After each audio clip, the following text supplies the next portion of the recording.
It's Wednesday, it's 11:15 and we're live in Westminster.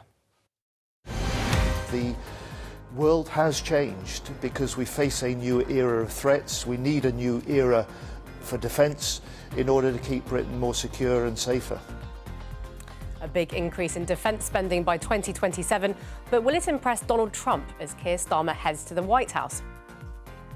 But before that, it's Prime Minister's questions, and not all Labour MPs are happy with cuts to the aid budget. It's the wrong decision. It's going to impact not just on the poorest people in the world, but also on us here. This does not make us safer. Kemi Badenoch takes on Keir Starmer at noon. We will bring you that live. Also on the programme today.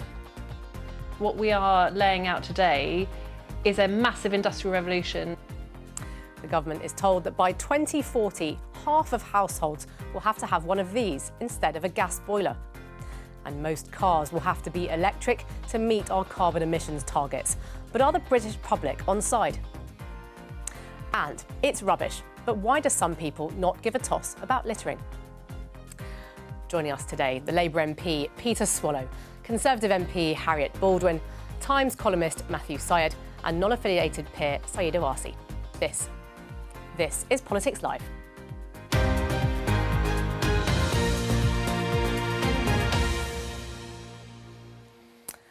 Hello and welcome to the programme. Let us start with some advice that has been given to ministers this morning. Let's have a look at this headline on the BBC News website. Half of homes need a heat pump by 2040, the government is told. This is a report from the Climate Change Committee. It provides independent advice to ministers about reaching net zero by 2050. It provides advice in 5-year chunks known as carbon budget, so the route to get to net zero by 2050. Now, this advice is not, it's not policy, but historically the government does accept it, and if it does become legally binding. Peter, can I start with you? I mean, are the public on board with this? Yeah, look, the public know that we have to get serious on tackling the challenges in our energy system. We have to go further and faster to make sure we've got a fair transition to net zero, and that will mean cheaper bills for people. It will mean that they're able to pay those bills much more reliably. It will also mean that we're much less dependent on foreign oil and gas. We'll get Putin's foot off of our neck, and we'll have domestic produced power that we can rely on. It's about making sure that we're producing more here at home. Right, I mean, but the pace of change of behaviour is quite astonishing in terms of what the committee is recommending. Half of homes needing a heat pump by 2040. I mean, that's a huge, huge change in behaviour. Are the public really ready? Do they want this? But the technology is developing, and as people's boilers come to the end of their natural lives, that they will be looking at what's best in order to replace those boilers. The government's got some really helpful incentives out there, £7,500 available to households to make that transition to a heat pump. But we're not talking about sort of a revolution overnight. This is a long-term strategy to get us to where we need to be as a country. Harriet, do people want this? I think we've got to be very pragmatic about it, because I do think that's got to be the direction of travel. But I'm also concerned about some of the decisions in terms of electricity prices, and also to do with our own natural resources, our own oil and gas. And I would prefer that rather than having to import from other countries, that we focus on our own supplies first. Harriet, that's exactly what we've got to do. And that's why under 14 years of previous government, not taking the decisions needed to make sure that we're producing more energy here in the UK, we've got in this mess where we're over-reliant on oil and gas prices on the international market. Well, you're dealing with the situation with the Rosebank field, and I personally would like to rely on our own supplies of natural gas rather than importing as much as we do. And I'd also like to hear when the £300 less that people were told in the Labour manifesto is going to come through, because at the moment we heard yesterday we're all going to pay more for our electricity. And it's key that people also get a price signal to make this switch, and at the moment the price signal is exactly the wrong way. So it's going to be tough, I think, to bring people with us, and we don't want to go forcing people to do things they don't want to do in a way that generates a backlash. Right, so we need to kind of hold off potentially and slow the pace down in adoption until the price is right. I'd like to see a lot faster and more of the nuclear programme and the small modular reactors, and I'd like to see us exploit our own natural gas and our own carbon here, rather than relying as much as we do on imports. Matthew. Well, I think we missed a trick when it comes to energy by not building a bigger fleet of nuclear power stations 30, 40 years ago. We would have got on a learning curve. South Korea is currently building nuclear power stations that is providing cheap, clean electricity at about a quarter of the price that we were able to deliver it. China's building out 22 nuclear power stations with a time of 6 years from shovel in the ground to completion. Whatever we decide to do, we in this country have to become better at building. We're probably the worst in the world at this. The planning for the Thames Tunnel, I think, ran to 400,000 pages and cost 300 million. The planning alone. Norway built the world's longest road tunnel, actually built the tunnel, the thing itself, for I think half that price. We need for energy, we need infrastructure, we need pylons, we need chargers for cars. And unless we can deal with this deep endemic dysfunction in our capacity to build, and this fish disco, have you heard this? We are going to. I mean, this is ridiculous. It shows me that we're an unserious country. We can have these theological discussions about what we should do, but unless we're capable of actually implementing and delivering infrastructure effectively, all of it will blow our budgets. Right. Well, you mentioned the fish disco. Let us talk about that. Seeing as you have brought that up, let's have a look at the headline today in the Financial Times. This is very much about environmental objectives running up against the imperative for growth. We have, I think, the headline in today's Financial Times talking about EDF, which is building the Hinkley Point C nuclear reactor. The headline saying fish disco row risks fresh delays to Hinkley Point nuclear plant. So EDF had committed to building what's described as an acoustic fish deterrent.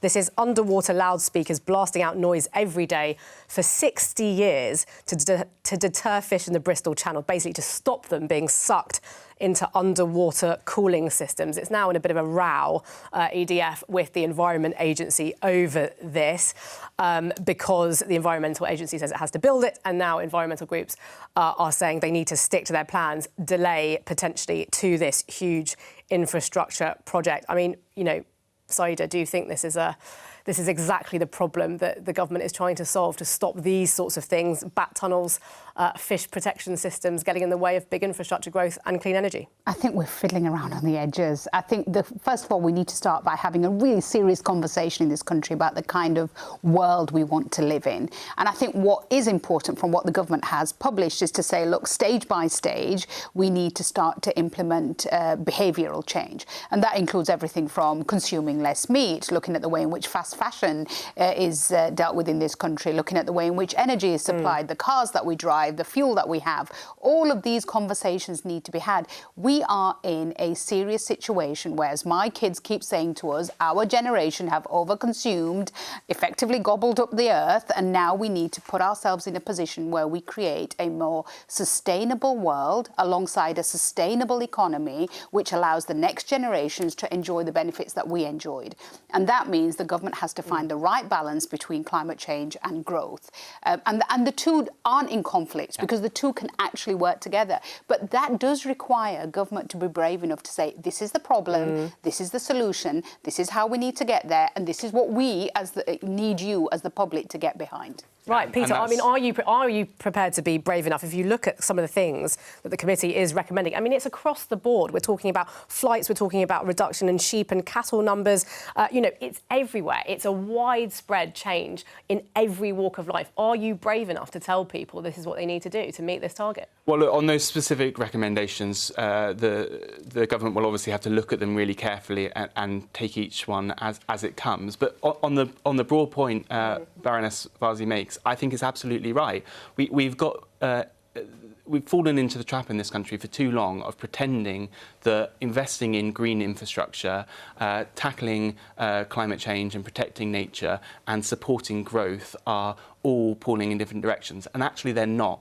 Investing in green infrastructure, making sure we've got domestic energy production where we need it, is good for the economy, it's good for growth, it's good for jobs, and it's good for the planet. It's a win-win. Well, you're saying that growth and the environment are too compatible. I mean, one of the key areas is the expansion of airports, isn't it, where these two imperatives are running up against each other. We've heard from the Transport Secretary, Heidi Alexander, last night speaking to the airline industry. Let's have a look very briefly at this BBC News headline. Again, Minister backs expansion of airports as Gatwick decisions looms. We know that Rachel Reeves is very much in favour of Heathrow, an additional runway there. Heidi Alexander, the Transport Secretary, is about to decide on whether Gatwick can expand its capacity, putting into full use its standby runway.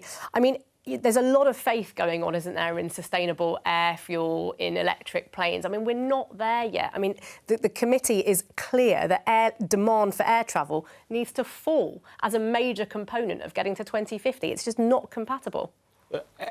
Airport expansion is really important for growth. It delivers jobs. But air travel needs to come down if we're going to get anywhere near net zero. And sustainable fuel, it doesn't seem to be the answer at the moment. We have to look at all decisions as part of an overall package. So I've been really clear that any expansion for Heathrow or Gatwick needs to come with better investment in transport infrastructure to support those expansions, to get more cars off the road. That can be a positive thing for the environment. We need better links to the rest of the world. We also need better links within the UK. And the only way to get that infrastructure that we need is to get the growth we need to support it. Harriet. It goes back to the point about comparisons internationally as well. I think we do have an important role to show in leadership. We were the first parliament in the world to put in place net zero, and a majority of the world's parliaments now have done that. I think it's an important role we have to play. But at the same time, if we go too far and too fast and we make things so expensive, like the price of energy in this country, that the production just moves somewhere else, then it's not helping the whole planet. So there's a balance to be struck, and we've got to look very carefully at what's being recommended here. Right. I mean, I just do want to draw attention to something you mentioned earlier about bills going up. I mean, Peter, we were promised by Labour £300 off energy bills by 2030, bills coming down under a Labour government. But if we look at this headline in The Guardian, average annual energy bill to rise to £1,849 in Great Britain from April. This is because Ofgem, the regulator, has increased its cap. That is the average household bill, expected a £111 rise from April. Peter, why are bills going up? So that's based on foreign energy markets, which is exactly why it's so important that we become far less reliant on importing foreign energy. We have to make more here in the UK. Right, but it's a long way off, isn't it, that target of bringing energy bills down? Meanwhile, bills are going up and up and up each year. No, this government is moving at a rapid pace to make sure that we're producing more here. So we've approved more solar than under the last 14 years of Conservative government, just in the first 7 months of a Labour government. That is the difference that a Labour government is making. We're investing in Britain, we're investing in Great British Energy, and that ultimately will be the path to bringing people's bills down. And one of the reasons why energy is so expensive is our complete failure to build. Yeah. That's the explanation. And part of that, only part of it, are these ridiculous constraints based on bat tunnels, inordinately expensive bat tunnels, and the fish discos. That is, as I mentioned a bit earlier, unserious. And let's just remember where we're at. We must grow the economy because there is war in Europe. It's not impossible that Baltics will be invaded. Poland feels under pressure. We have completely failed to spend on defence. If we want to get to net zero, we need to avoid world war. We're not a very long distance away from that. If Taiwan is invaded, there's war in the Middle East, that would be war simultaneously in 3 theatres, not dissimilar to the pattern in World War II. Unless we're willing to recognise that we need to grow to fund the defence that saves the free world, which is the precondition for any attempt to get to net zero, we're going to get nowhere. And these special interest groups that are prioritising relatively small amounts of fish over our ability to, you're right, we need energy. Energy is a central ingredient of economic growth. I find it completely intolerable, the superficiality of our debate at the moment. And in an increasingly unstable world, energy security is national security. It's the patriotic thing to do to invest in great British energy and to build more here. To go back to Matthew's point about the importance of nuclear, I mean, he is making a really, really important point, because there are going to be many times when there is no sun in this country. We've experienced a few months of that recently, and there are days when there is no wind, and those are the days when you're going to need that nuclear baseload. And the reason that gas prices have spiked, and it's a global price, and this would happen even if we've installed a lot more solar and a lot more wind, is because the marginal cost of energy is the gas price, and we need to install more nuclear to avoid that. Such a big impact. One slightly positive point. It's been a bit gloomy, hasn't it? So but you know, there's obviously an incredible amount of energy in fission technology, splitting. But you know what the game changer will be? And we might not be far off, optimistically. We've been saying this for a long time, but it's nuclear fusion. That would provide almost limitless, cheap energy. And that would transform, in a way that's almost unimaginable, our world. The only issue that worries me a bit about nuclear fusion is, with that amount of energetic and thermodynamic power, are we wise enough to be able to channel it well? OK. Right, I do want to turn to another environmental issue now. It's something, Saida, that you are passionate about in your work alongside Clean Up Britain. We will hear about your work in a minute. But first, let us talk to Tirza Mayenema, co-founder of the Anti-Litter Society. We are talking about littering. Tirza, many thanks for joining us here on Politics Live. Can you just tell us how bad the problem is in your area? It's bad. I wouldn't say, because we are Slough based, I wouldn't say we're one of the worst ones, but I think compared to other areas in UK, we are bad. There's a lot of litter around us. Right, and how did you get a band of you together to try to combat it, going on litter picks and trying to remove some of the rubbish from the natural environment? Yeah, so we met. I was actually just walking at the back end of COVID. I was walking in a park, and I met someone and she was litter picking. So I said to her, "Amazing work, what you're doing here." And then we just met up together and we started this litter picking society. And then month by month, we're growing, and we're almost doing this 4 years now. Right. I mean, and how do you feel about having to do this? I mean, you know, it's obviously an incredible community effort and it makes a difference to everybody. But I mean, do you feel annoyed that it's been left up to you to have to do this in the first place? Yeah. So it's a combination of thoughts in my head, to be honest. Of course, indeed. It's annoyance, because people should be cleaning up after themselves. Like, why are we cleaning up litter that other people are leaving behind? But at the other end is also a great way to create a community and bring people together.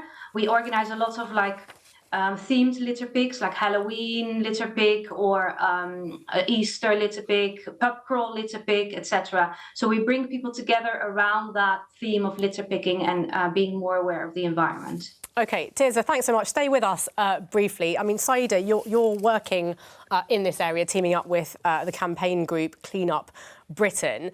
Clearly, groups like Tirza's are sort of solving the problem as they see it, but obviously, ideally, is to go back to source. What do you think? What are you proposing to help keep Britain tidier? I mean, there are amazing people like Tirza and groups like hers up and down this country who litter pick. I litter pick every week, have been doing it for decades. But all we are doing is effectively trying to mop up whilst the tap's still on.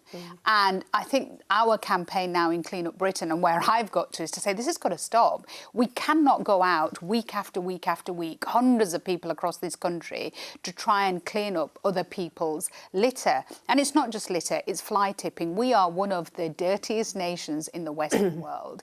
We have a fifth of our councils simply do not take any action on fly tipping and littering. And as a Conservative, instinctively, I always say, let's not legislate. Let's try and implement culture, behaviour change. But we've got to a point where to create a sense of pride and belonging in our nation, where people feel like the places in which they live are nice places to live, it has to start by having clean streets.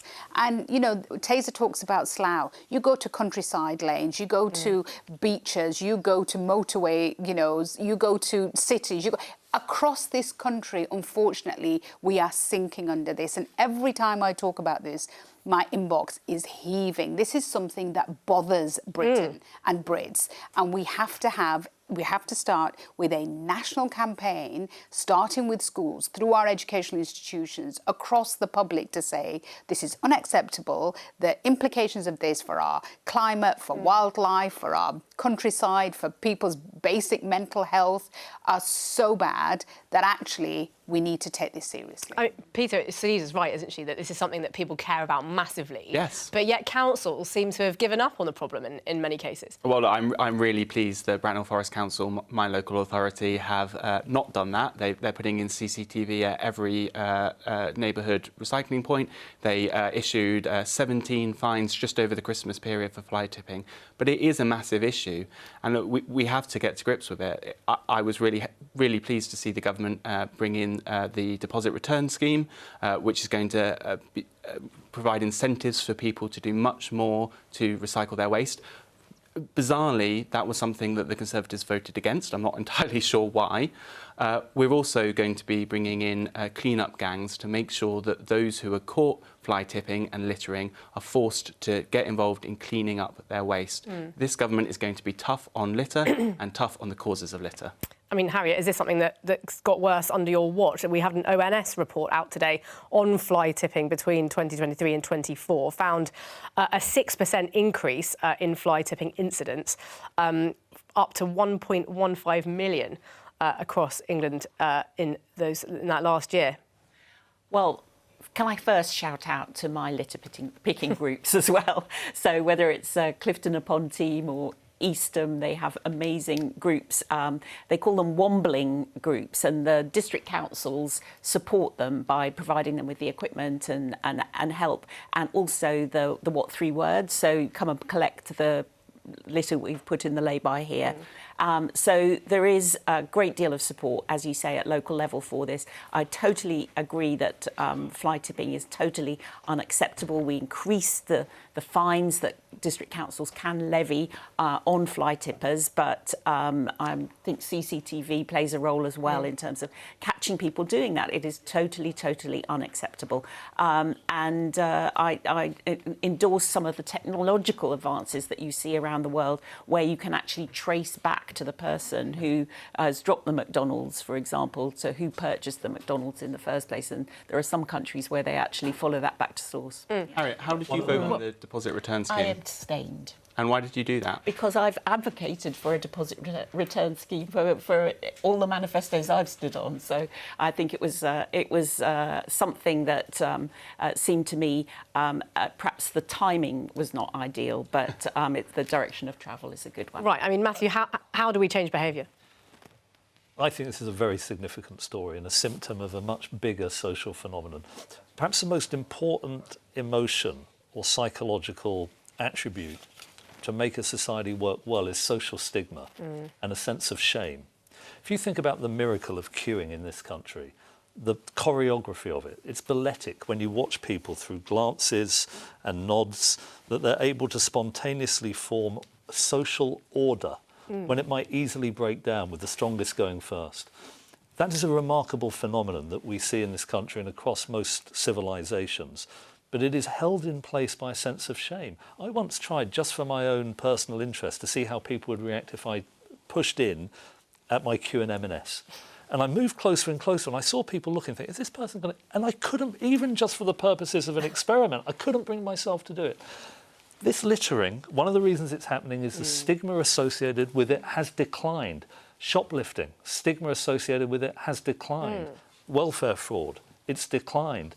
The thing that really gets me even more than littering, I agree it's significant, is people playing videos in trains without headphones. Okay, so it's blaring out. Have you not noticed? It's incredible to me. And that you have 4 or 5 people and they're just not bothered. And people aren't...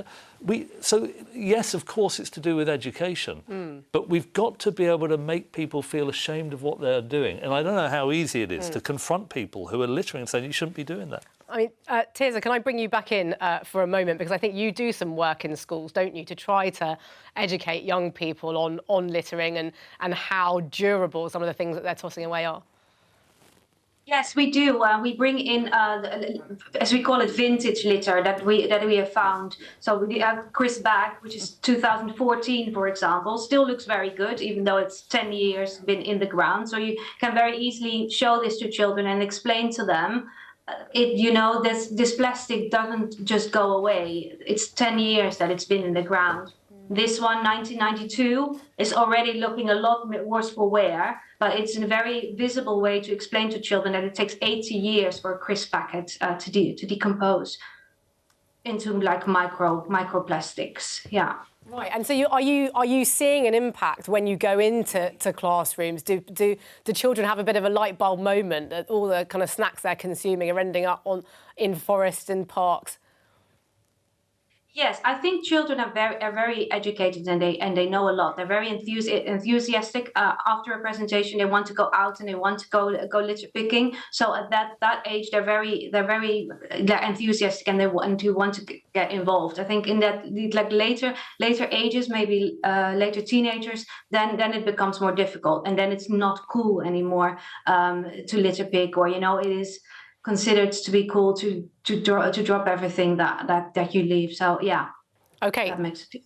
Tirza, many thanks. Tirza Manima there, co-founder of the Slough Anti-Litter Society. Now, if you want to listen to politics live as well as watch it, you can find it on the live news stream on BBC Sounds. You can go to the live dial at the top of the BBC Sounds homepage and tap on live news. You can find BBC Sounds at bbc.co.uk/sounds or download the BBC Sounds app. Now, let us take a look at this recent headline from earlier in the month from The Telegraph. It says, Angela Rayner to set rules on Islam and free speech.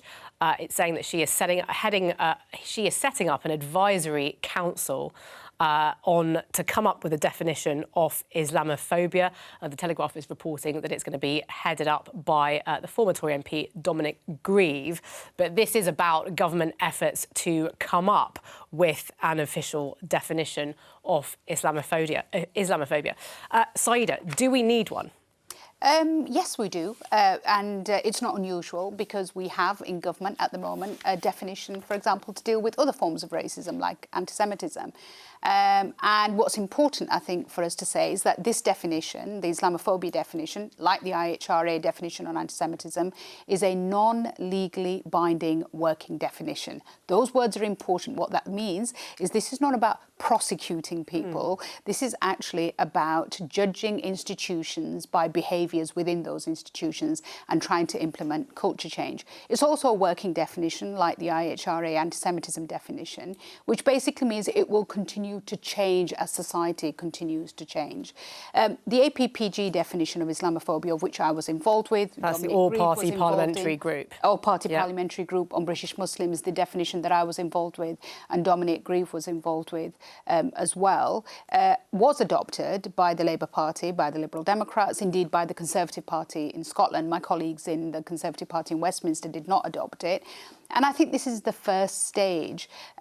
What that definition will look like is very much up to what the Deputy Prime Minister, where she wants to take it. Even as a member of the APPG, I'm not entirely wedded to that definition, just like Runnymede are not entirely wedded to their definition.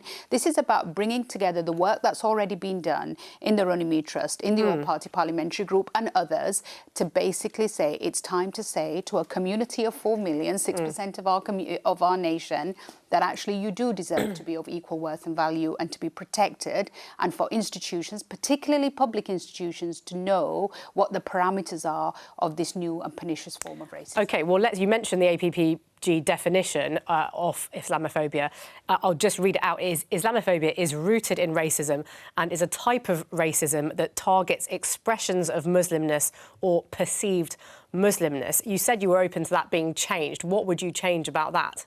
I think it's a good definition, and I think if the government were to adopt that definition in its entirety, with all the explanatory notes that go with it, then I think that would be a start. But I'm also open to the fact that what is important here is that this community feel protected and feel that certainly in the workplace they are of equal worth and value, and that this new form of racism, and it is a pernicious form of racism, is recognised and understood. I think much of the debates about the definition have been really straw men arguments. Oh, it's about blasphemy. Well, no, it's not, because it's not about changing the law, and it's not about protecting Islam or protecting a religion or any religion. It's about protecting people who are believers or perceived to be believers. I mean, what's interesting in this country is that a lot of Islamophobic attacks are not actually directed at Muslims. They're often directed at Sikhs or people with turbans who are perceived to be Muslims, or attacks on gurdwaras because they're perceived to be mosques. You know, the thing about most racists is that they're also not very bright people. So I think it's really important for us to say that these straw men arguments that are being put up, unfortunately, by certain think tanks, including organisations like Policy Exchange, need to be dismissed. And what's important for the government to do is to look at how the community deserves something that allows them to be protected. OK, well, some of the criticisms of a definition of Islamophobia is that it is too broad and would basically suppress criticism. Matthew, do you think we need a definition, an official definition? And if so, is that one that I read out from the APPG the one? The definition needs to be narrow, and the key thing is the interpretation. I totally respect Saida's right to believe in Islam, and I'm sure you would defend my right to say that it's a belief in a fictional deity in the sky that we should be able to mock and laugh at in the same way that we can laugh us atheists at Christians and other ideologies that have caused great damage to our world. I've just come back from the Middle East. Religion is at the heart of this terrible tragedy that's unfolding there, as it has been in many other places. And I want to be able to see, like the Book of Mormon, a wonderful satire on a particular variant of a religion. And what I loved about this particular artistic endeavour is that the programme of the first ever showing of the Book of Mormon, the Mormons took out an ad saying, look, if you disagree with this, come and meet us. They didn't feel they needed to intimidate these people. They recognised that in a liberal society, people have a right to offend other people for their religious beliefs, even if they're precious to them. That is how cultural evolution, how societies change and benefit. And I worry a lot that there is, I think, a sense of cultural intimidation. I doubt that, I don't know if you'd agree, that something as satirical about Islam would have easily been made into a big West End production. I mean, I agree with almost everything that you've said. And what's fascinating is that if you look at what Kenneth Stern, who was one of the original architects of the IHRA definition of anti-Semitism, says, he actually worked on that definition and then said, but I'm also concerned about certain organisations, including governments, adopting it because it has been weaponised by extremist Israelis, and that there will always be a weaponisation of a definition to pursue political ends. Could that definition be weaponised? Of course it could. Is the IHRA definition weaponised? Of course it is. But what we must have is in this country one consistency of treatment between different forms of racism and prejudice. What we must also have is non-legally binding spaces, places, definitions where we can start to talk about this form of racism. Look at the statistics. I mean, nobody can doubt after what happened in the summer and the 70% rise that we've seen of anti-Muslim hatred and Islamophobic attacks simply over the last 12 months that were reported only last week. There is no doubt this is a real and growing issue, and government, I am pleased, is taking it seriously. And certainly I know that there are many people across the political divide who are wanting to work collaboratively with government to make sure we come forward with something that doesn't suppress free speech, free debate, satire, comedy, discussion, all of those things, but also protects Muslim communities in this country. Right. I mean, Peter, do we need the definition in order to be able to tackle anti-Muslim hatred? Of course, you can't tackle something when you can't even define it. And that's why, you know, in 2016, when the then Conservative government came forward with a definition of anti-Semitism after a rise in anti-Semitic attacks, they were absolutely right to do so. This shouldn't be controversial. We just heard a great example there of a respectful discussion between two people who have different religious beliefs, but nevertheless both agree that, you know, incitement of violence against Muslims should have no place in British society. That's the kind of discussion we should be having, not cheap attacks from the leader of the opposition or others who demean their office when they simplify a complex but important issue down to a cheap political point-scoring exercise. Right, I mean, Harriet, Kemi Badenoch has talked about this being a route to introduce blasphemy laws through the back door. Peter's saying it shouldn't be controversial.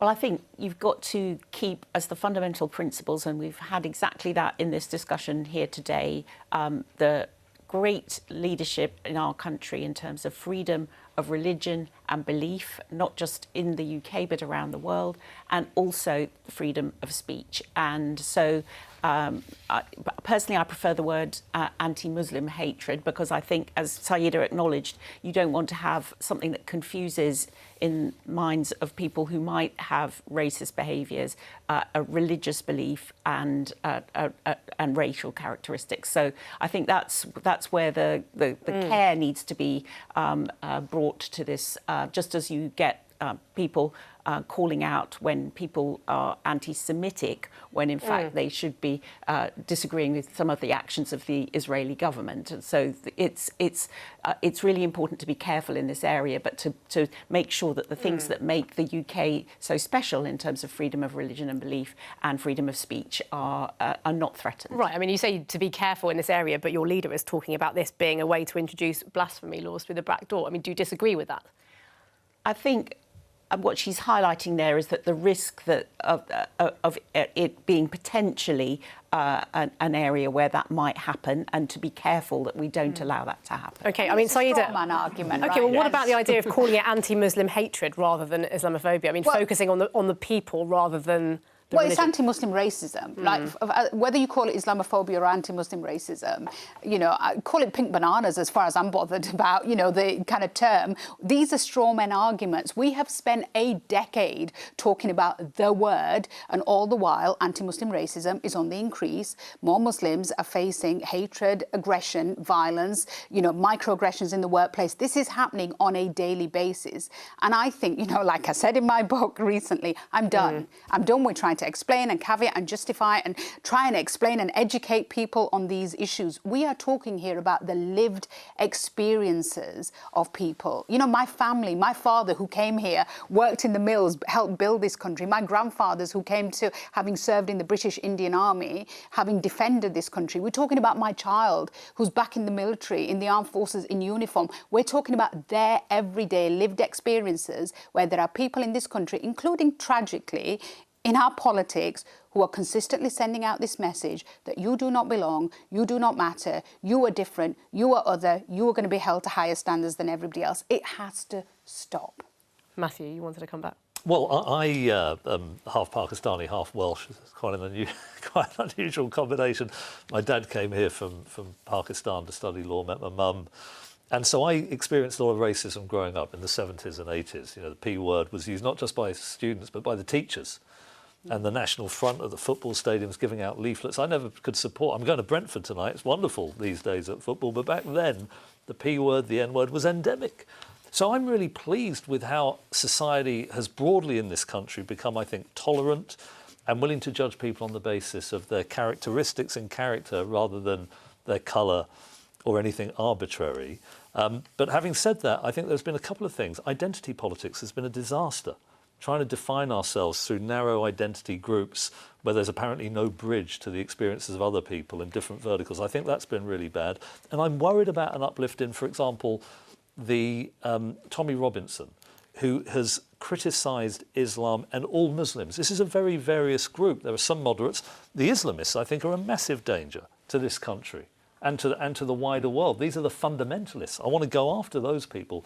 But tarnishing everybody according to a single label is just deeply irrational. But isn't that exactly what a definition of Islamophobia is trying to stop? It's tarnishing all Muslims. On how it's used and how it's interpreted. I think it needs to be narrow, and it needs to be interpreted in the way that protects the great liberal traditions of free speech. Yeah. And I think that's such an important point to make. Look, if you weaponize a religion, if you effectively politicize a religion, whether that's Islamism or Zionism, political ideologies do not need protection. But what we do need is we need to protect people who are believers or perceived to be believers. What's fascinating, actually, is that, interestingly, that, you know, many people who are attacked on our streets are from different religions. You know, some of the most vicious attacks in this country, anti-Muslim hatred attacks, aren't against Muslims. So this isn't actually about just protecting a religious community, and it's certainly not about protecting a religion. It's about creating a level playing field where everybody in this country feels like they're of equal worth and value. OK. We are keeping our eye on the House of Commons. Parliament. Prime Minister's question is going to be coming up at 12 o'clock in about 5 minutes or so. Keir Starmer, after his encounter with Kemi Badenoch in the Commons, is going to be heading to Washington, preparing for his meeting with Donald Trump tomorrow. Let us have a look at something that Donald Trump has posted this morning on his Truth social account.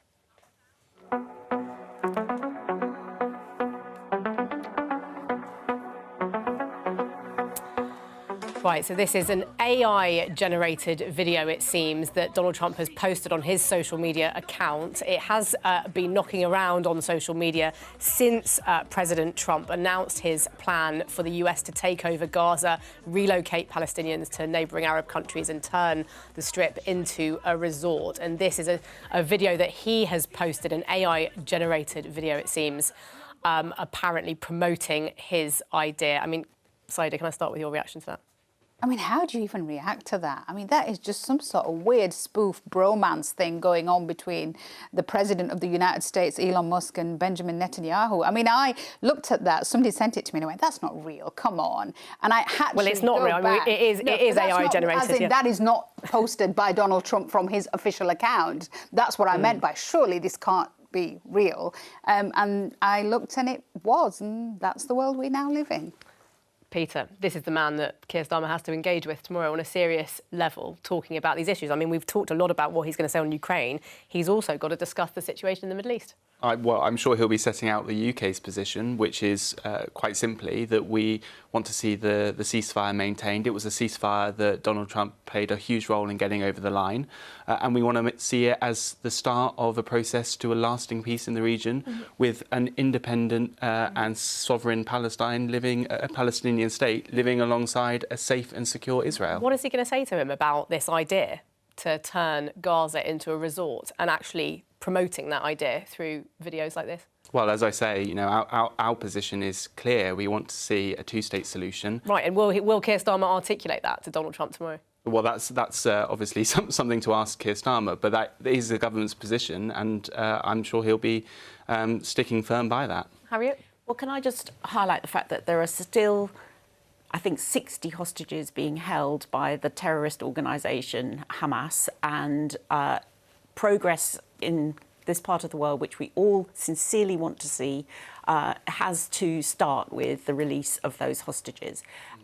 President Trump, in his first term, made major progress in terms of something called the Abraham Accords, which was the Arab states beginning to recognise the right of the State of Israel to exist. I hope that he will continue to pursue this in his second term as president, because I think it's an important part of moving forward to a better future for Palestinians and Israelis to live peacefully alongside each other. Matthew, how should Keir Starmer deal with President Trump when he's posting things like this on social media the day before he's due to sit down with him? It's not easy. I hadn't seen that video. It's shocking, but it's part of a wider gamut of shocking interventions that Trump has made.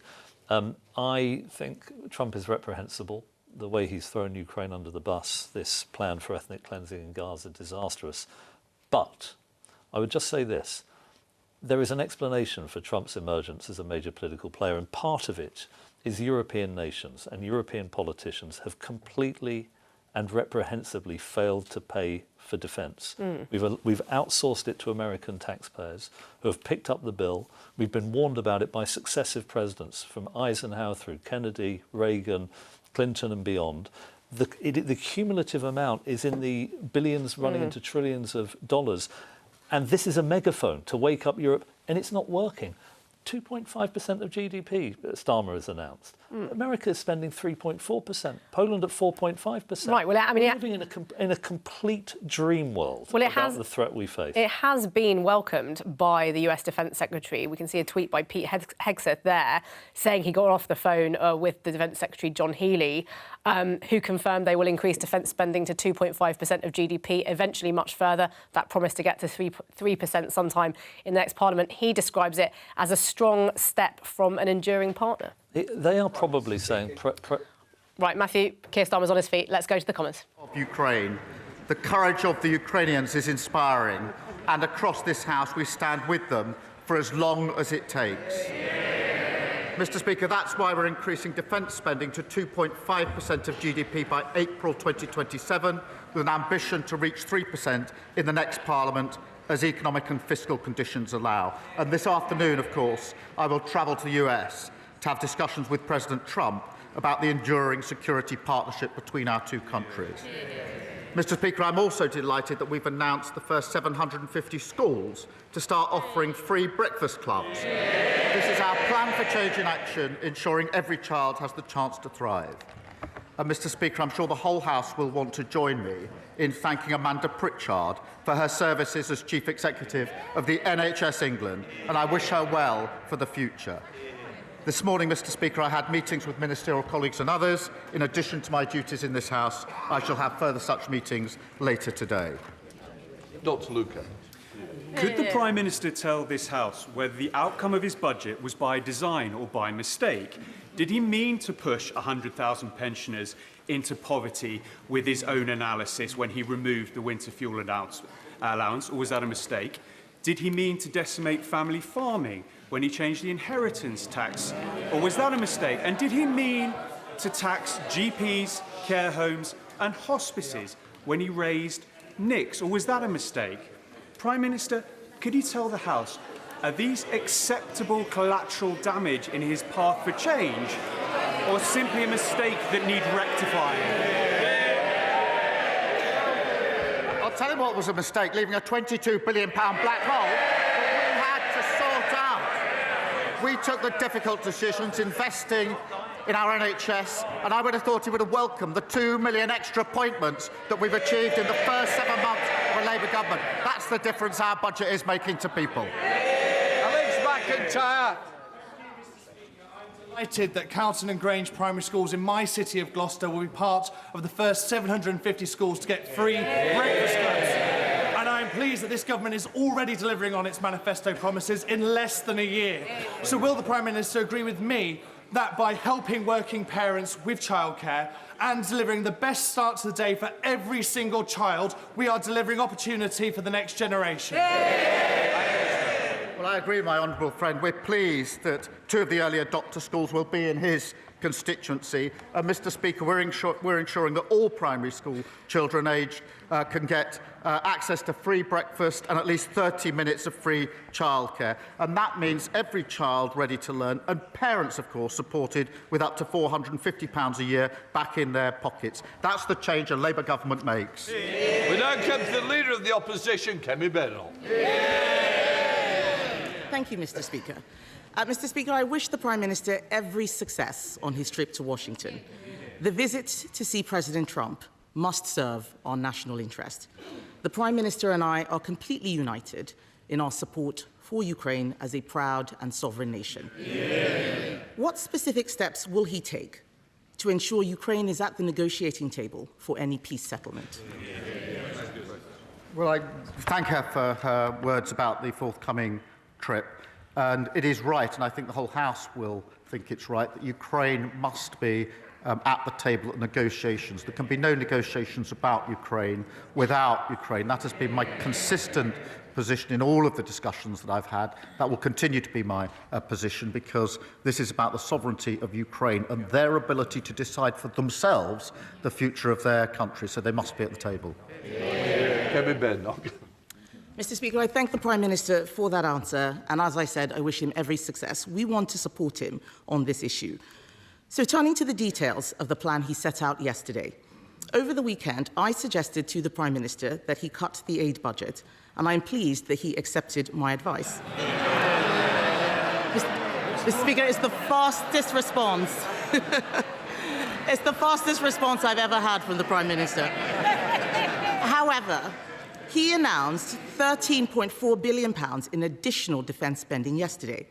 This morning, his Defence Secretary said the uplift is only £6 billion, which is the correct figure. Prime Minister. I'm going to have to let the Leader of the Opposition down gently. She didn't feature in my thinking at all. I was so busy over the weekend I didn't even see her proposal. I think she's appointed herself, I think, saviour of the Western civilization. It's a desperate search for relevance. But, Mr. Speaker, look, if you take the numbers for this financial year and then the numbers for the financial year 27-28, that's £13.4 billion increase. That is the largest sustained increase in defence spending since the Cold War, which will put us in a position to ensure the security and defence of our country and of Europe. Mr. Speaker, that wasn't very clear. How is it that the Defence Secretary says £6 billion and he says £13.4 billion? The IFS said today that the government is playing silly games with numbers. How does he find this difference in numbers? Prime Minister. Mr. Speaker, we went through this 2 weeks ago, going through the same question over and over again. So let me say it. If you take the financial year this year, and then you take the financial year for 2027-28, the difference between the two is £13.4 billion. That's the same answer. If you ask again, I'll give the same answer again.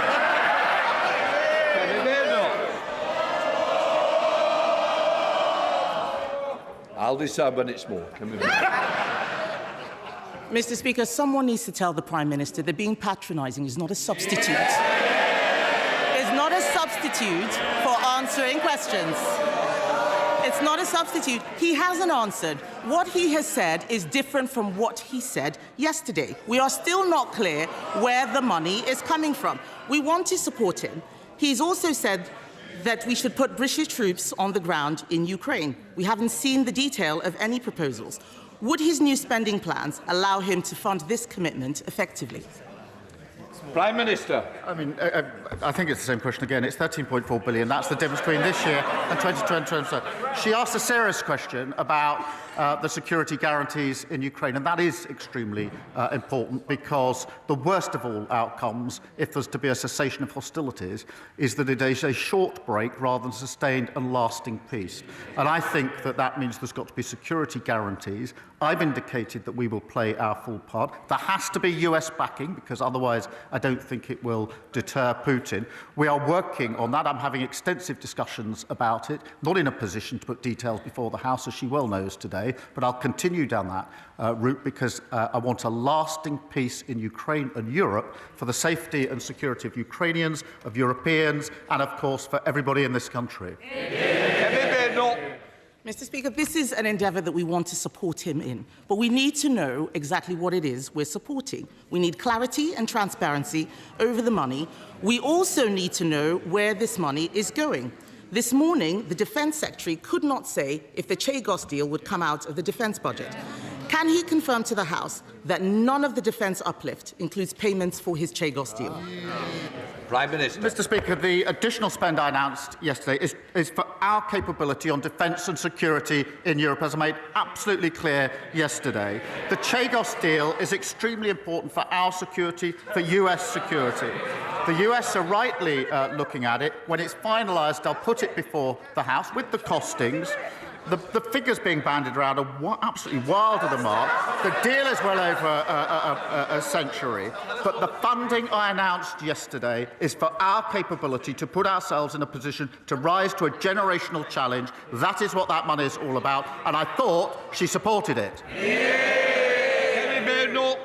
Speaker, we need to make sure we are supporting a plan that is clear and transparent.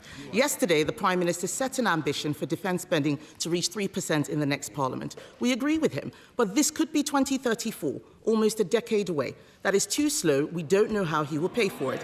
We cannot raise taxes further. We already pay more on debt interest than defence, and everyone in this House would have heard him not answer the last question. So I will ask him again. Is he paying for the Chagos deal with this defence uplift or not? Prime Minister. Speaker, I've just dealt with that question. She gave her... The money announced yesterday is going to our capability to put ourselves in a position to defend the security of our country, Europe and the UK. And she asked about defence spending. She gave what people have described as a rambling speech yesterday when she couldn't say what defence spending should be.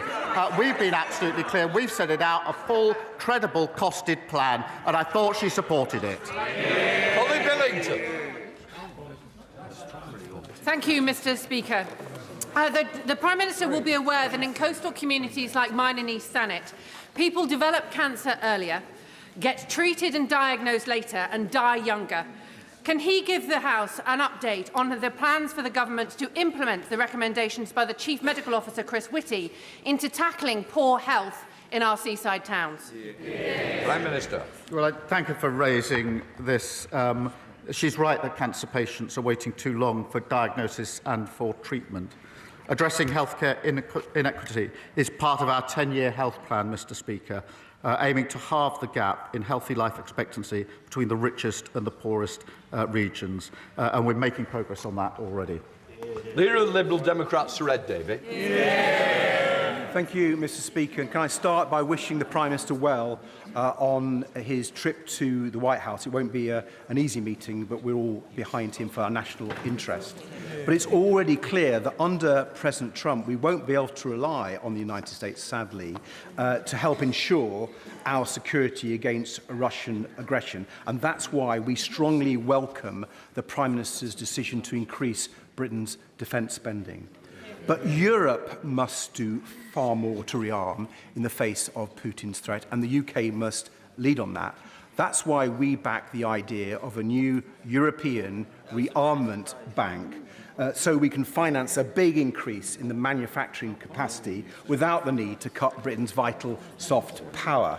So will the Prime Minister look at this idea, work across this House and across Europe, so we can make a European rearmament bank actually happen? Prime Minister. I'll resist his suggestion that we've got somehow to choose between the US and our European partners. I do not believe that to be the case, and I want to strengthen our already strong relationship with the US, because I think it's vital that we do so. I, of course, want to work with our European allies on defence capability and what more we need to do in relation to capability, coordination and funding. And in the longer term, there is a discussion going on amongst allies as to future funding. We're part of that discussion, and I'm happy to share that with the House as it evolves. Sir Ed Davey. I hope he's successful in keeping the US on board with our European allies, and I'm glad he's talking about finance defence. I think if he was to push this European rearmament bank at the summit on Sunday, the European leaders, I think he'd be pushing an open door. Certainly, Prime Minister Tusk is supporting from the Polish point of view. But, Mr. Speaker, if I can turn now to domestic matters and the cost of living crisis that's hitting so many of our constituents. Families in my constituency are really angry that Thames Water is sending them bills this April that will cost them £150 a year more. Thames has already let down so many people, whether it's leaking pipes or pumping their filthy sewage into our rivers. A third of customers' bills are already used just to pay the interest on Thames Water's debt, and now it's going to borrow £3 billion more. Isn't it time to stop making people pay for bailing out the vulture funds drowning Thames Water in debt? Will his government just put this firm out of its misery, put it into special administration so we can sort out that mess and the mess that lot left. Well, he's certainly right about the mess that lot made. We've obviously got the water bill. It's got very strong measures in it, and I think he supports them. Dr. Rosanna Allen. Thank you very much, Mr. Speaker. We have heard extraordinary rhetoric coming out of Washington in recent days, and we have seen fascist salutes on our screens. We have witnessed wild statements about Palestinians being expelled from Gaza, and we have seen our allies labelled dictators. Britain's interests are best served by standing with Ukraine, working closely with our European allies, by upholding international law and remaining a strong part of NATO. Can the Prime Minister assure us that this will form a central part of his message when he meets world leaders this week? Minister. Well, we certainly stand with Ukraine, and I think I speak for the whole House when I say that. And as I set out yesterday, NATO is the bedrock of our security. It's been our most important alliance for many, many years, as important today as it's ever been. And we build that alliance by working with the US. We have a special and deep relationship with the US. That's not just words, that's to do with security, defence, intelligence capability, vitally important for both sides. But we also work with our European allies, and it is that ability to work with the US and the EU and European partners that has held the peace for so many years and needs to hold the peace for many years to come. Stephen Flynn. Thank you, Mr. Speaker. Prior to the election, the Labour Party promised to reduce energy bills by £300, yet on their watch, energy bills are about to increase by almost £300. So may I ask, is the failure to keep that promise a consequence of government incompetency, or have the Labour Party been caught lying to the public? Hear, hear. Well, Mr. Speaker, we're very proud of the fact that we are pushing forward for energy independence, which will keep our bills lower. And he knows very well what my position is. But I note that, again, he's very quiet on the SNP record. And I'll tell you for why. Just this week, we've seen the attainment gap widen in Scotland, pupils leaving schools with no qualifications rising, those from deprived areas going to work falling. Instead of playing the politics of grievance, they need to take responsibility for their own record. Thank you, Mr. Speaker. My constituent Mike Addison was one of a kind, a physical disability rugby league world champion with England and Warrington Wolves, and an avid volunteer for the club and foundation. He was a friend to everyone who knew him. Tragically, he died at age 45, having taken his own life. One death by suicide is too many, and every suicide is preventable. But ONS data puts the rate in the North West at over double the rate of London, and with a 17% increase last year. So can the Prime Minister outline what more can be done working across government to help Warrington meet our target of eliminating suicide? Prime Minister. Well, can I thank her for raising this tragic case? And my thoughts, I'm sure the thoughts of the House, are with the family, friends and teammates of Mike at Warrington Wolves. I mean, she's right, Mr. Speaker, that one death by suicide is one too many, and reducing the number is a vital part of our health mission. We are recruiting an additional 8,500 mental health workers, especially trained to support people at risk of suicide. We're committed to taking forward the suicide prevention strategy for England. I'm sure this is something the whole House will support. Dr. Neil Hudson. Thank you, Mr. Speaker. I welcome the Prime Minister's statement committing us to increased defence spending and reaffirming the UK's support for Ukraine and their democratically elected leader, President Zelensky. Yeah. A wartime leader, like Winston Churchill, who also had to delay elections because his country faced an existential threat. Yeah. As the Prime Minister travels to Washington, with this House and the country willing him to succeed, will he invoke the legacy of Churchill in making the case for the UK to be the key in bridging transatlantic relations, to bring us all together for the sake of freedom and democracy across the world? Yeah. Prime Minister. I thank him for his question. Can I pick up on both elements? Because President Zelensky is a democratically elected leader. and suspending elections was precisely what we did in this country when we were fighting in the Second World War.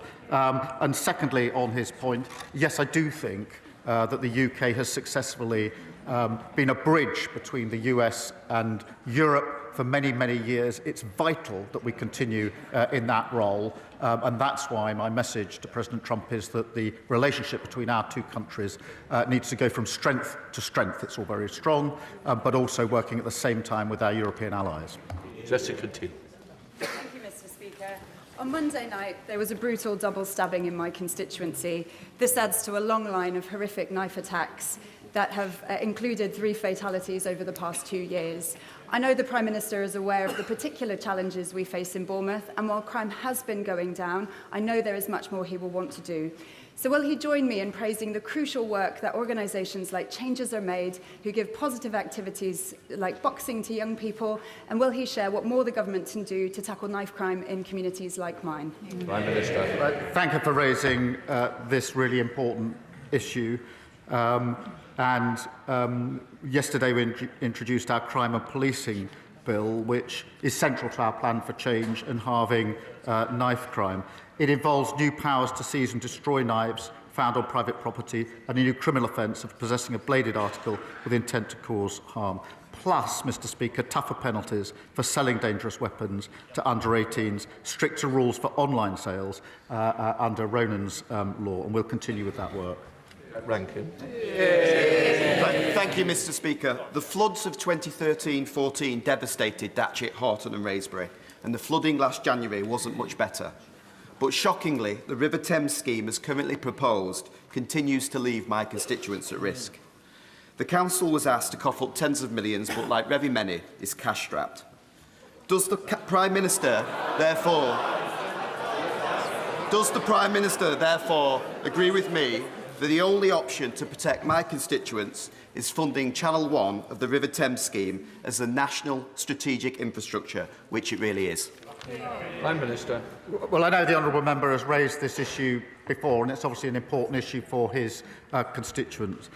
We inherited flood defences in their worst state on record, Mr. Speaker, and that's why we're investing £2.6 billion to protect over 50,000 properties. I understand that the options to reduce flood risk to these communities are being considered as part of the Datchet and Hythe End Flood Alleviation Scheme, and I'll ensure that he has a meeting with the relevant minister to take forward the work. Sally Jameson.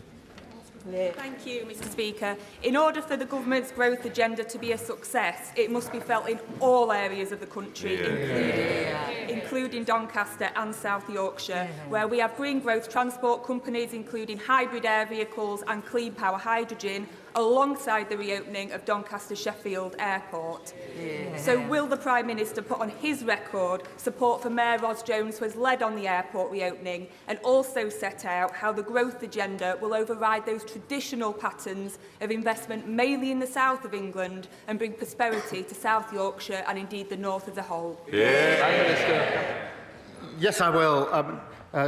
Doncaster's got a proud industrial heritage, rail, steel and coal, an extraordinary potential for industries of the future, from hydrogen to AI. And we are focused, Mr. Speaker, on devolving more power and funding to metro mayors to support regional industry. We will work with the mayors of Doncaster and South Yorkshire to support efforts to reopen Doncaster Sheffield Airport. Graham Lambitter. Thank you, Mr. Speaker. I have the privilege to represent the home of Speyside malts, some amongst the finest Scotch whiskies. Last week, the UK Government unveiled damaging plans to grant a different definition of single malt to English producers to that of Scottish single malts. This is entirely inconsistent with the global reputation of the quality of single malts and seeks to tear up a well-established definition of what a single malt is, pulling the rug yet further from underneath the Scotch whisky industry. Given the backlash from the industry to this and the damage this could cost to Scotch whisky exports and jobs, will the Prime Minister's word on whisky be his whisky bond by backing the industry to the hilt and scrapping these plans? Prime Minister. Mr. Speaker, we do support Scotch whisky. It's a really important part of our economy, and that's why we allocated £5 million in the budget, and why we're working with Brazil, which is worth £25 million for Scotch whisky. It's what we're doing to support industry and sectors in Scotland. And in addition to that, in another sector, at the weekend I was very pleased to be able to announce the £200 million investment in Grangemouth and the future for generations there. Steve Brace. Speaker, yesterday I returned from Ukraine, having spent 4 days with a cross-party delegation of parliamentarians. The Ukrainians we met from across society had one simple message. They were deeply thankful for our partnership, and they want us to know that they can overcome the Russian invasion because they must. Does the Prime Minister agree with me that alongside our welcome 100-year partnership, now is the time for the UK to redouble our efforts alongside our European partners to help secure Ukraine's future as a free, democratic and sovereign European nation? Yes, I do, and I'm really proud of the way the United Kingdom has risen to the challenge of the last 3 years in a united way, both in terms of the capability and funding that we provided to Ukraine, but also the throwing open of homes here for those fleeing. And I was privileged to welcome some of the families to Downing Street on Monday, and it was a human reminder of the impact that it's having on them, their children and their families. Dr. Kieran Millen. Thank you. Thank you, Mr. Speaker. The whole House wants the Prime Minister's meeting with President Trump to be a success, which requires credibility on our defence spending commitments. The Leader of the Opposition gave the Prime Minister an opportunity to unambiguously rule out the funding of any Chagos deal coming from the defence budget, and I'm not clear that he did that. I want him to be taken seriously in Washington, so I'll make it really easy for him. Will he rule out the funding of any Chagos deal coming from the defence budget, yes or no? Yes. Prime Minister. Speaker, as I said, when the deal is complete, I will put it before the House with the costings. The money yesterday was allocated to our capability, the single biggest increase, sustained increase in defence spending since the Cold War. Diane Abbott. The whole country stands behind the people of Ukraine. But there is also a view that taking money from aid and development to spend on armaments and tanks makes people less safe, not more safe, because the desperation and the poverty that so often leads to warfare is what aid and development money is supposed to counter. Mr. Speaker, as I said yesterday, the overseas development is important. I'm proud of what we've done. It wasn't a decision I took lightly or I wanted to take, but it is important at this moment that we put the defence spending, the defence and security of our country and Europe uppermost. We will, of course, make sure that we're able to fulfil our humanitarian obligations in relation to Gaza, Ukraine and Sudan, and other vital work. And I want to be clear that we do, of course, want to go back and increase that funding as soon as we're able to do so. Simon Hall. Thank you, Mr. Speaker. I hope the Prime Minister knows that when he does travel to Washington to meet the former leader of the free world, he does so with the hopes and prayers of this House and the country. Probably no more serious a meeting could be taking place. Now, whilst Ukraine will clearly dominate, will the Prime Minister undertake to raise with President Trump that Canada is a valued, respected and much-loved member of both NATO and our Commonwealth, and that this childish nonsense of a 51st state should be called out by the Prime Minister for what it is? Prime Minister. Well, I thank him for raising this issue. UK and Canada are close allies and have been for a very long time, with a partnership based on a shared history and a shared set of values and a determination to be an active force for good in the world. We work closely with them on issues of the Commonwealth, on NATO and, of course, Five Eyes, intelligence sharing, and we will work to strengthen that relationship. Michelle Scrocton. Thank you, Mr. Speaker. Barrow-in-Furness has always been ahead of the times in terms of high-skilled engineering. In light of the Prime Minister's historic commitment to rise defence spending, the biggest increase since the end of the Cold War, I invite him to visit and see the many SMEs who could support this vital supply chain. Does he agree that investing in these businesses will not only deliver our nuclear deterrent, but improve security and the economy for us all?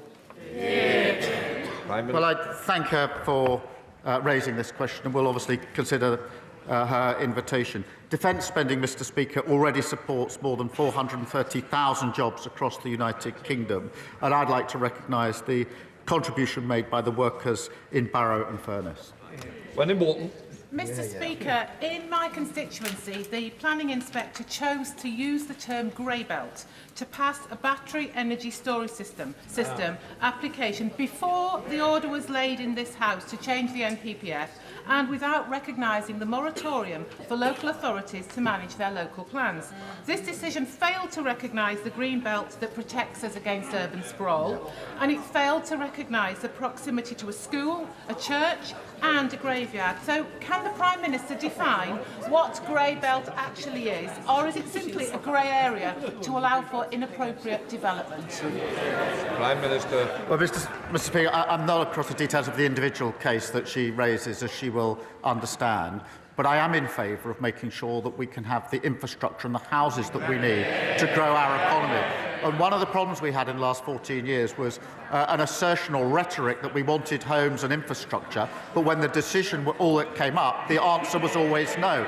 The answer cannot always be no. John McDonnell.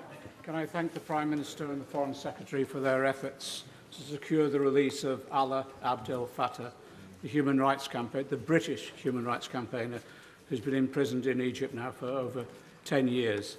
The Prime Minister will know, because he's met the family, that his mother is on the 150th day of her hunger strike and her health is failing rapidly.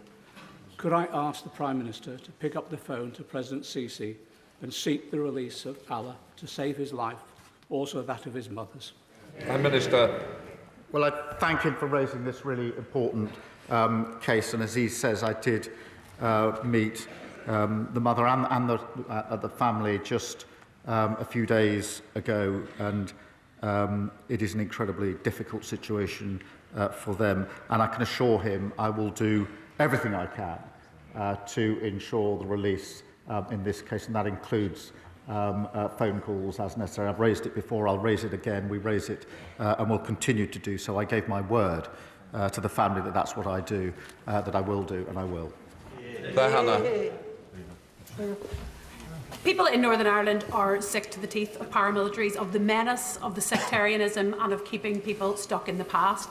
In light of the announcement yesterday on transition, does the Prime Minister recognise that people will be highly sceptical of this process, that there must be real learnings from the failed transitions of the past, that there can be no rewards for paramilitaries for hanging on, robust criminal justice, the flags off the lampposts and on street corners, and community-funded policing to allow communities that have been brutalised by paramilitaries to finally look forward to a confident and shared future? Prime Minister. Well, can I thank you for raising this important and obviously sensitive issue? We are committed to making progress towards ending paramilitarism once and for all in Northern Ireland, and that's why we've agreed to support a short independent exercise to look at a formal process, and I'll make sure that the Secretary of State for Northern Ireland keeps her updated. Rishi Sunak. Mr. Speaker, prostate cancer is now our country's most common cancer, and yet there is no national screening programme. We made progress towards this in government, but yet there is more to do, which is why I'm delighted to have joined Prostate Cancer Research, the charity, as an ambassador. I'm grateful to the Health Secretary for his engagement thus far, and could I ask the Prime Minister to ensure that we do have a targeted national screening programme for the most at-risk groups of prostate cancer, so that we can not only save the NHS money, make progress towards the government's early diagnosis targets, but most crucially, save thousands of lives? Prime Minister. Well, can I thank him for raising this, and can I thank him for using his authority and reputation to support this vital cause, which will make a material difference, and I look forward to working with him on it. We do share a commitment to detecting prostate cancer earlier and treating it faster, and we must do that. Our National Cancer Plan will improve the way we treat cancer right across the country, and I'll make sure he's fully informed of the steps that we're taking, and we'll work with him. Will Jones. Thank you, Mr. Speaker. Will the Prime Minister join with me in wishing all Welsh citizens everywhere a very happy St David's Day on Saturday? And will he also join with me in welcoming the latest news of the £600 million investment by Copenhagen infrastructure partners to ensure that Bute Energy and Green Gen Cymru can take forward the bold ambition to achieve 100% green electricity production by 2035 in Wales, thus providing much-needed sustainable green jobs for the people of Wales? Prime Minister. Well, can I wish her and her constituents a very happy St David's Day and join her in welcoming this significant new investment into her constituency that will ensure good jobs, well-paid, skilled jobs, and, of course, the transition to energy security and lower bills. And I know her constituency will play a vital role in that. Jeremy Hunt. Thank you, Mr. Speaker. Does the Prime Minister agree that our biggest single foreign policy priority is the preservation of NATO with America at its heart? And if so, following his welcome announcement yesterday, is the next step to talk to our European allies and for all of us to agree to spend 3% of GDP on defence within a specified timescale so that we can look the President in the eye and say that Europe is finally pulling its weight on defence? Prime Minister. Well, I agree with him entirely in terms of the priority in terms of NATO. Putin thought he could weaken NATO. He's only made it stronger and larger.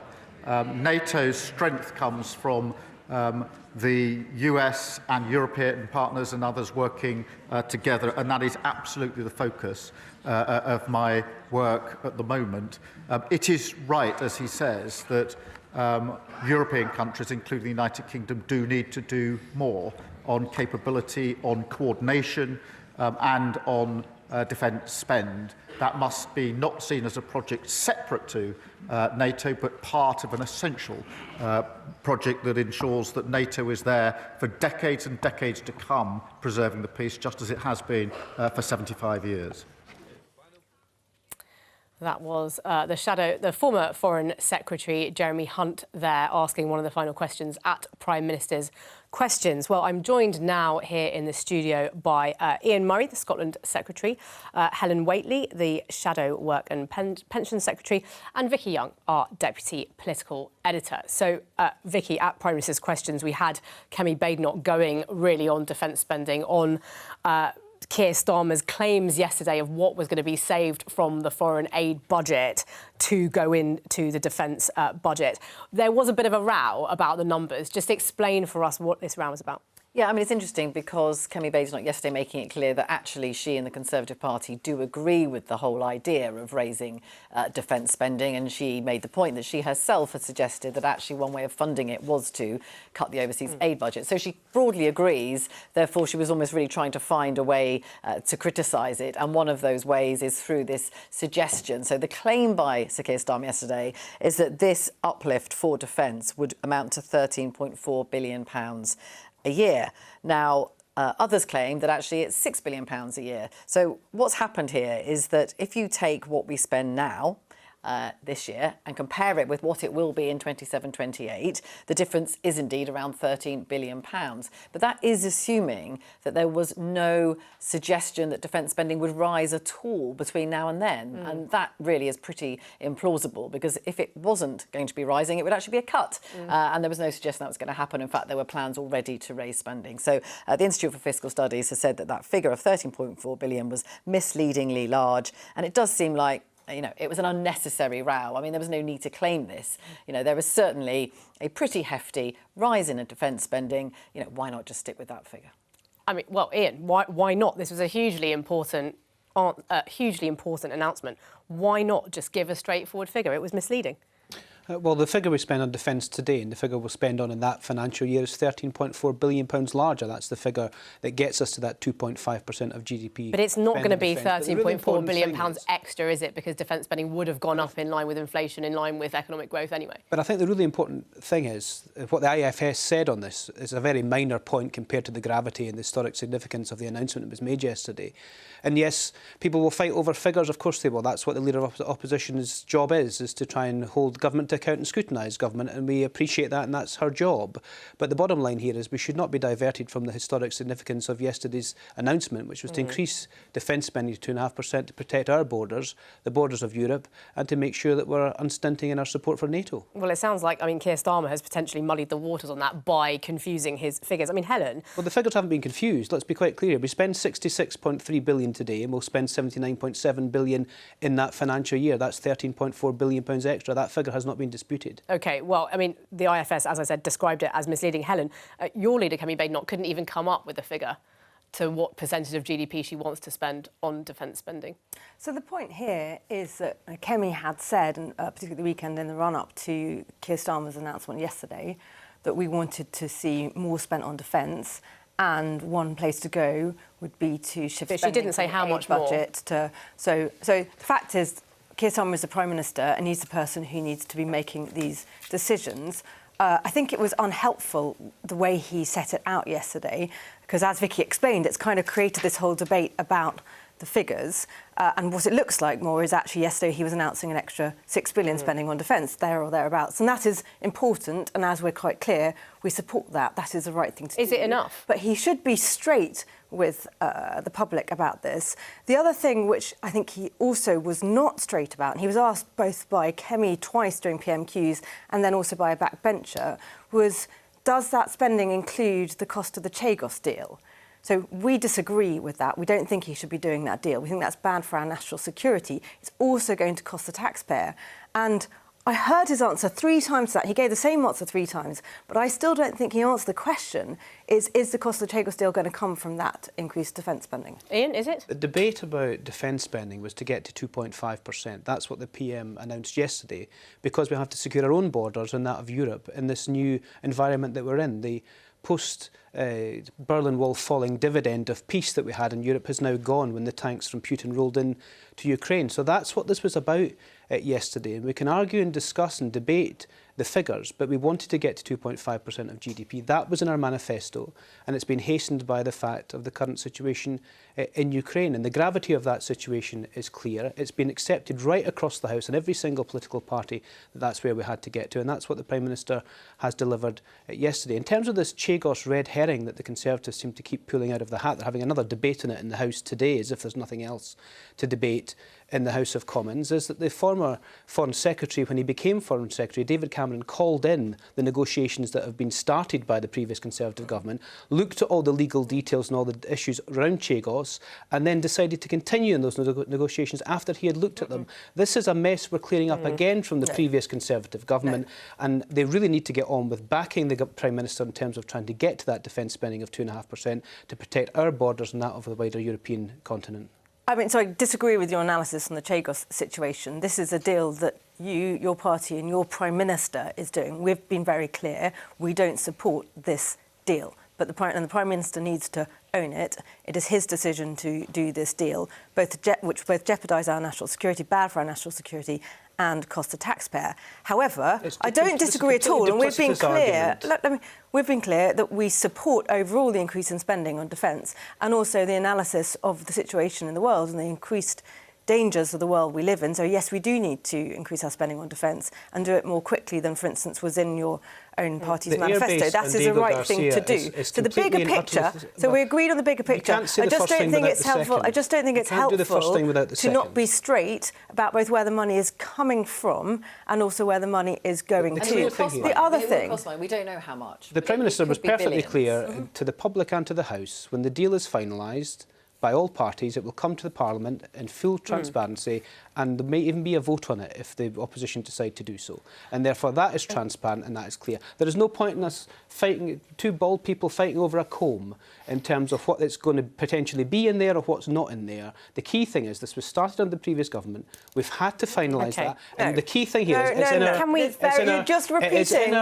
in our national security interest. It is in our national security interest to continue to have security over that base. OK, Ian, can we just bring this back to the choice to cut the aid budget to pay for the defence spending increases? I mean, David Lammy, when President Trump did the same, described it as a big strategic mistake. So not only are you breaking a manifesto commitment and actually doing the reverse, cutting the aid budget, you're actually going against what your own foreign secretary has said to President Trump. Why is it OK for America to do it? The Prime Minister for the UK to do it and not America to do it? The Prime Minister was perfectly clear on this in the House of Commons yesterday. He had to come to Parliament and with the gravity of the situation that's been presented to us, with a fully costed plan in the current economic circumstances that we're in, and present that to Parliament. That's what he did yesterday. He regrets the fact that these big decisions and difficult decisions have had to be made, particularly on overseas aid. We still back the legislation for 0.7%. It's in our manifesto and it's legislated for in Parliament. And we will get back to there when the economic situation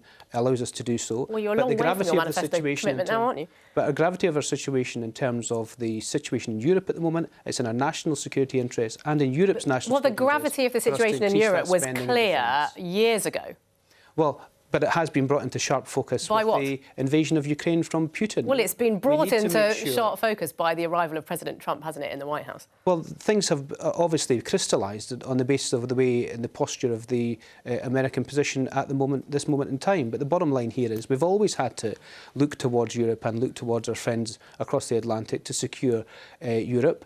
We also know that any peace deal in Ukraine will have to be backed up by US guarantees in terms of security, otherwise Putin will ignore it. And therefore this is an organisation in terms of what we're trying to develop to make sure we have safe and secure borders in Europe, and that is in everyone's interest, including all of our NATO allies. OK, Helen, brief.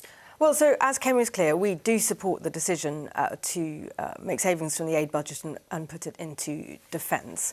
But also what I'm keen to see, we're keen to see, is we know that we need to increase defence spending further. Where's the extra money going to come from? And when is the 3% target going to be hit? One of the things that I would say to you and to take back to your colleagues is we know that there are opportunities to make savings in welfare. For me, as Shadow Secretary of State for Work and Pensions, this is clearly an area that I'm looking at and urging the government to get on with making savings in welfare. And one way that that can then go to is to support the further spending on defence. The last time this country spent 2.5% on GDP in defence was under the last Labour government. OK, we will have plenty more discussion about this in the coming weeks, but I do want to just go to Vicki, because Keir Starmer is now off to Washington, isn't he, after PMQs? Yeah, that's right. He'll be heading out there, and of course lots of chat about how he's going to handle all of this. I mean, it's tempting to say that he might just want to get through it without any huge diplomatic incidents. And when we saw how Emmanuel Macron dealt with it earlier in the week, a lot of handshaking, a lot of knee touching. You know, they, of course, know each other very well because they were both in power when President Trump was in the White House last time round. Very different scenario with the Prime Minister. He has met Donald Trump privately for dinner, but, you know, they've spoken on the phone. They don't know each other that well. Now, clearly, this defence announcement might help smooth the path a little bit. You know, we heard from the American Defence Secretary that, yes, they're pleased with this, but they do want a lot more. And I thought there was a very interesting thread through Prime Minister's questions today. If you heard about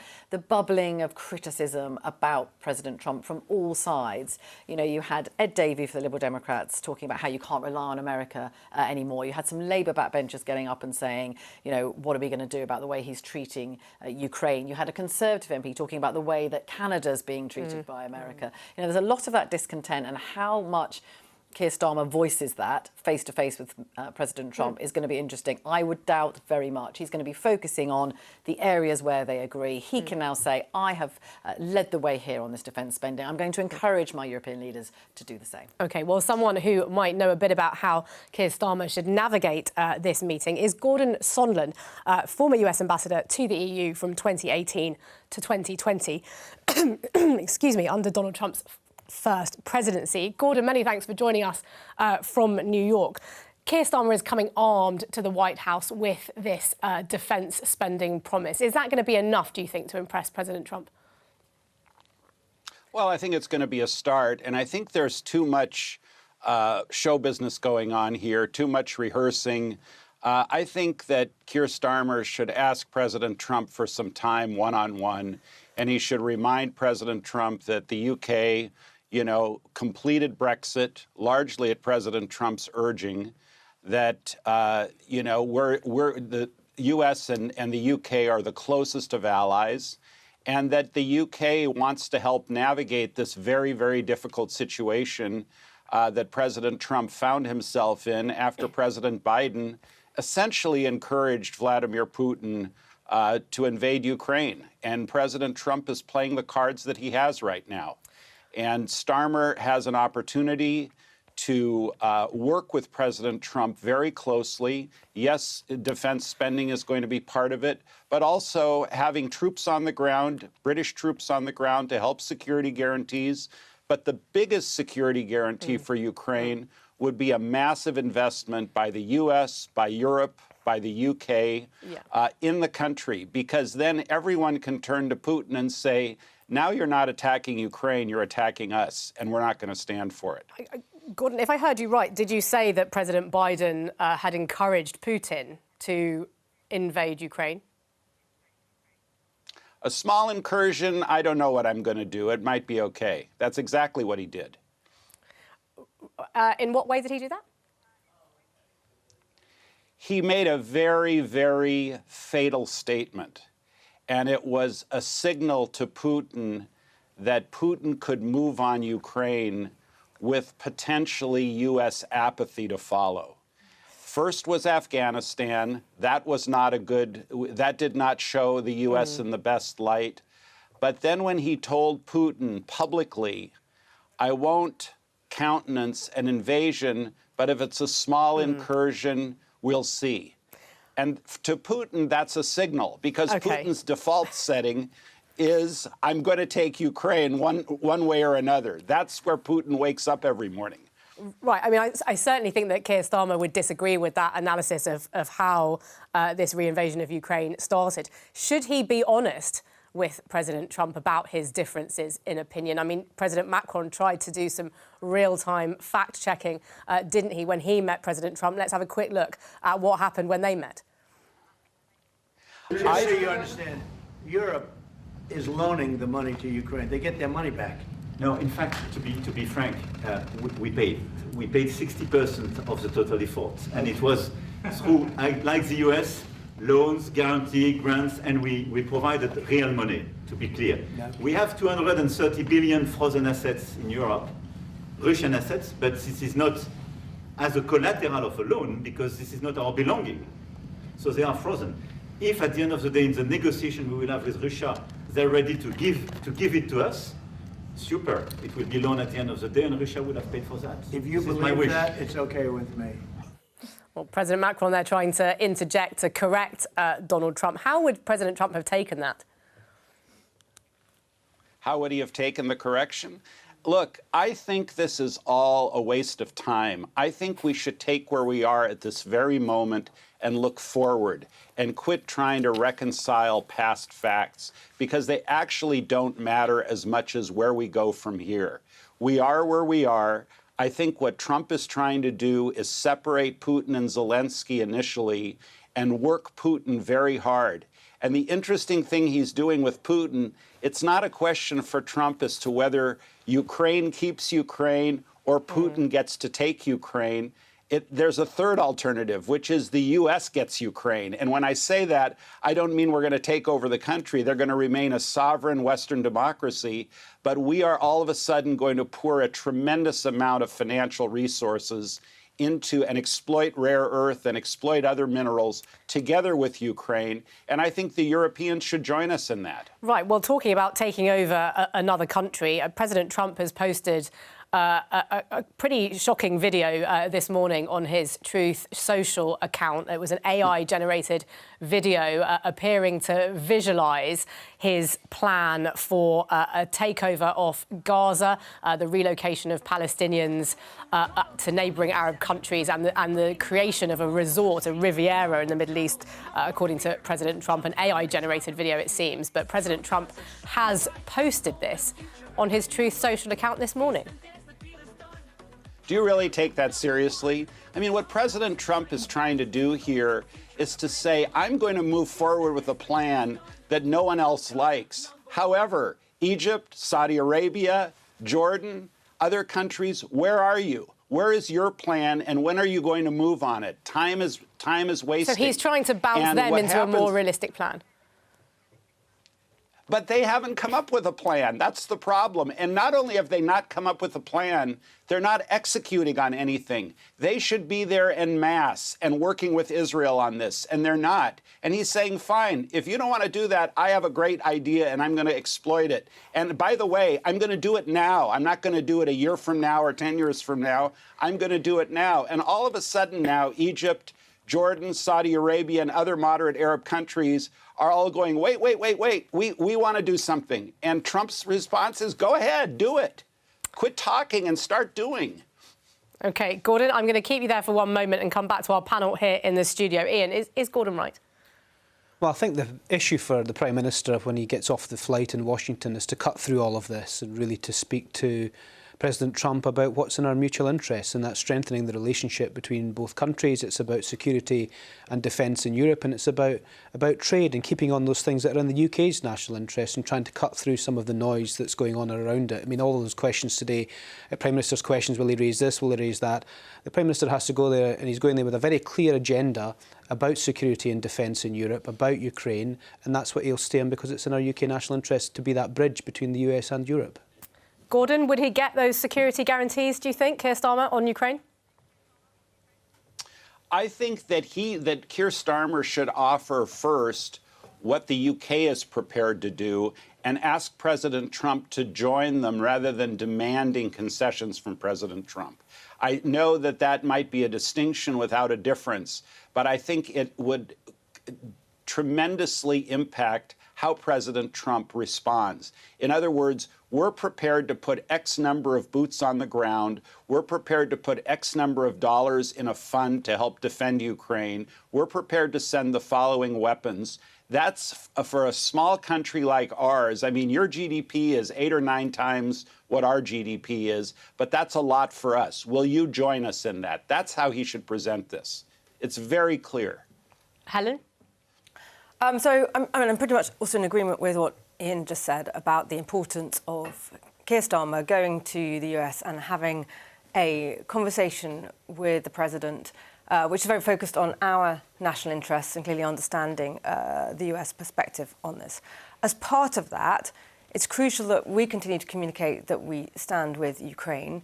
Everyone wants an end to the war, but not at any cost. I think it's very important that it doesn't turn out to be something that can be painted as a victory for Putin. That's, of course, what he's going to want.